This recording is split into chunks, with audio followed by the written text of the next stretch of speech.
11 must know clothing phrasal verbs for everyday English. Hello and welcome. Today we're going to learn 11 must-know clothing phrasal verbs that will help you talk about clothes just like native speakers do.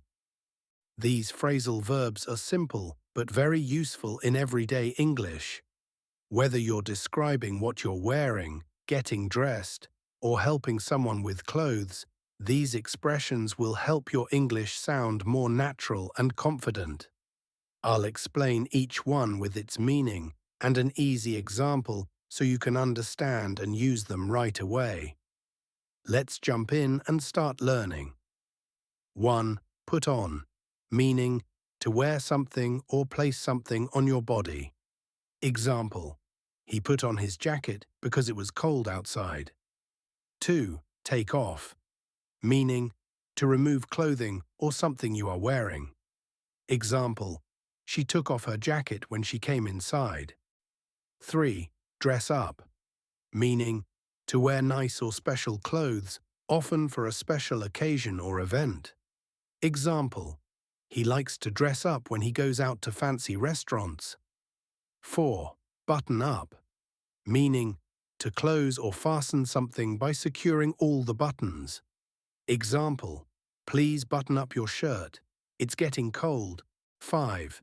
Zip up, meaning to close with a zipper. Example: it's cold, so zip up your jacket. 6. Throw on, meaning to quickly put on clothes, usually without much care. Example: she threw on a jacket before heading out in the rain.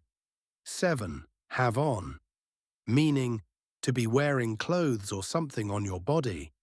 Example: what do you have on today for the party tonight? 8. Hang up, meaning to put clothes on a hanger or hook.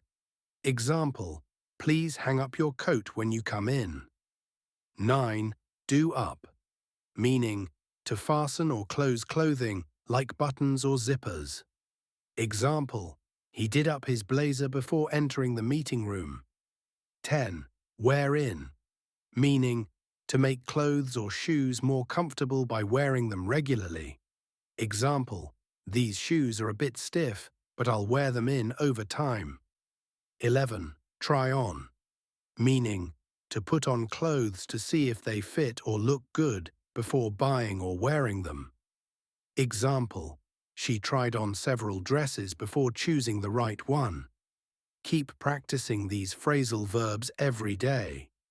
The more you use them, the more natural and confident your English will become.